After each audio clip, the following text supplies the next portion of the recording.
Ndagusuje mu izina ry'umwami wacu Yesu Kristo. Haleluya, haleluya, haleluya, amen. Birashoboka ko waba utarigeze ubona amafoto y'ubukwe bwa Vestine na Dorcas cyangwa se ngo ubone video yabo. Birashoboka kandi ko ushobora no kurimo kwibaza ikibazo kigira kiti ese kubera iki uyu mukobwa ukiri mutoya yahise yihutira gushaka kandi wenda hari ukundi kuntu abandi bantu babibonaga. Yego, icyo kibazo ushobora kukibaza. Ushobora no kwibaza atari ko se umusore bakoranye ubukwe ni musore ki, aturuka he, yitwa nde, afite imyaka ingahe? Ibyo byose ni ibibazo abantu bashobora kuba bibaza, nawe ushobora kurimo kwibaza muri aka kanya. Ushobora no kuba wibaza atari ko se iri tsinda rya Vestine na Dorcas twajya tubona mu ndirimbo nziza cyane zagiye zinyura imitima ya benshi, si ryaba ari ryo herezo ryaryo? Mu by'ukuri bashobora kuba bazongera gukora indirimbo bari kumwe cyangwa birangiriye ahangaha. Hari n'abandi barimo kwibaza bati ariko se ubundi kubera iki mu bukwe bwabo babugize ibanga cyane ku buryo nta muntu wari wemerewe gufata amafoto cyangwa video, kandi ibyo byose bikaba byari byasabwe n'ababareberera mu muziki. Ese ni ukubera iki ibi bintu byagizwe ibanga? Rero ntucikwe, ni mu kanya gato turaje tubagezaho inkuru ku buryo burambuye, ndetse tunababwire hari abantu bibazaga bati uyu mwana afite imyaka mikeya, ngo akoze ubukwe ari afite imyaka mikeya. Ubuyobozi nabwo hari icyo bwavuze kuri ubu bukwe bwa bombi. Ntimucikwe rero, ni mu kanya gato ndaje mbibahe ku buryo burambuye. Gusa nimba utarakora subscribe kuri Semugeshi Jean Damascene, nakubwira ngo hita ubikora kugira ngo ujye ubona updates zitandukanye zijyanye n'iyobokamana, kuko hano twakira byinshi byiza bidufasha mu rugendo rujya mu ijuru. Rero nimba uhageze hano turaharuhukira, hano tuhabonera Imana, hano tuhabonera byinshi bidutungira ubugingo. Rwose nakubwira ngo bana natwe, turakwakiriye, tuguhaye ikaze kuri Semugeshi Jean Damascene YouTube channel. Naho mu kanya rero mbabwira ano makuru yose tunasubiza ibibazo byose tunareba video n'amafoto, cyangwa se tureba amafoto y'uyu musore n'ubu bukwe ku buryo burambuye. Ndaje ntago ntinze. Utagwa biziminega rwa mugabo nyirigira umwami w'amahoro, nkunda kwirahira, utanga ituze ku badatuje, abaterega bakabatetesha, bagatemba itoto batuhagiye. Ndabizi araje adushyigikire maze tubageze inkuru ku buryo burambuye. Amen, amen. Ikiganiro gitoya. Umunyamabanga nshingwabikorwa w'umurenge wa Kinyinya Charles Havuguziga Ntabwiko yahamirije inyarwanda.com ko Vestine yarushinze imbere y'amategeko. Yagize ati ubukwe bwabaye ku manywa y'ihangu, amadirishya n'inzugi byari bifunguye, kuki mutabwitabiriye? Ibirenze kuri ibyo mubaze ba nyirabwo. Umugabo wa Vestine Ishimwe yitwa Idirisa Odrago w'imyaka 36 y'amavuko, yavutse tariki 21 Mata umwaka w'1989, akaba ari uwo mu gihugu cya Burkina Faso.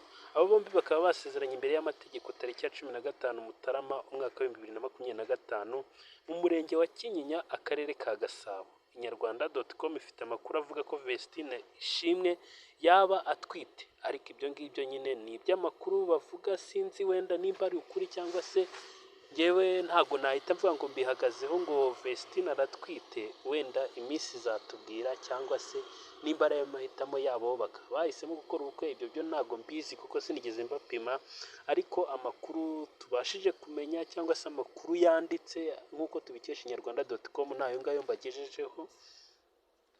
Ikindi kintu wenda nababwira ni ukuvuga ngo abantu benshi bari kwibaza bati bizagenda gute ku itsinda Vestine na Dorcas. Ntekereza ko iri tsinda mwari murizi muri benshi, ni benshi barikunda, ni benshi bakunda indirimbo zabo.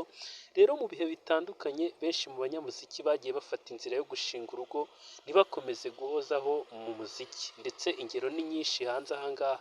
Ariko kandi hari abagore bagiye bagira amahirwe yo gushaka abanyamuziki, bikababera inzira ahubwo yo gukomerera mu muziki ndetse mu buryo budasanzwe bakamamara.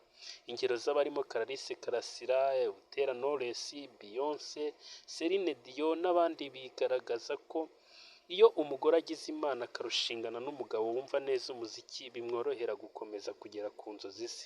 Ishimwe Vestine asanzwe akora umuziki ari kumwe n'umuvandimwe we Kamikazi Dorcas. Ni abakobwa bigaragaje kuva mu myaka 3 ishize bari mu muziki. Ubibuke mu ndirimbo ziri nka Ihema, Simpagarara, Adonai ndetse n'izindi nyinshi nka za Nahawe Ijambo. Umunyamakuru rero Gentil Gideon washinze umuyoboro wa YouTube witwa GGO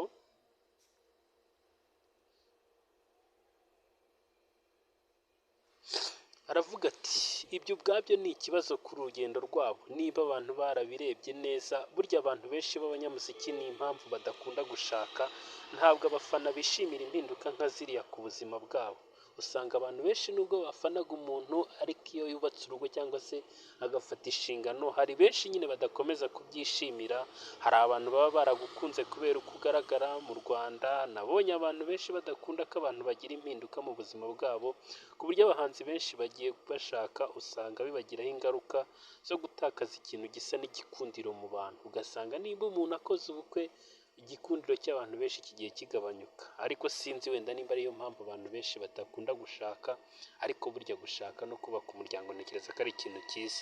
Rero uyu Gedeon yavuze ko kuba Vestine agiye gushinga urugo, ndatekereza ko bigomba kugira ingaruka ku muziki w'itsinda rya Vestine na Dorcas. Birigaragaza, impinduka zigomba guhita ziba.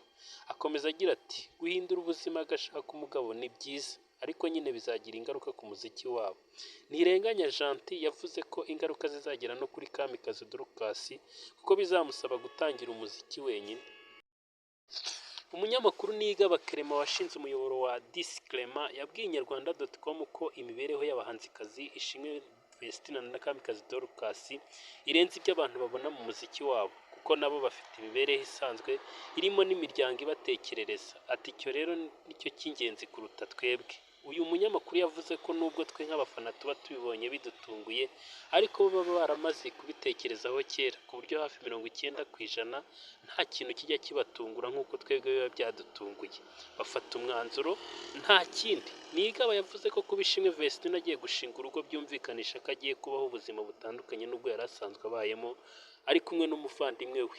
Ati iyo umuntu ageze mu rugo ntabwo aba ari uko we yajyaga yigenga, uba ufite kureberera undi muntu muri kumwe.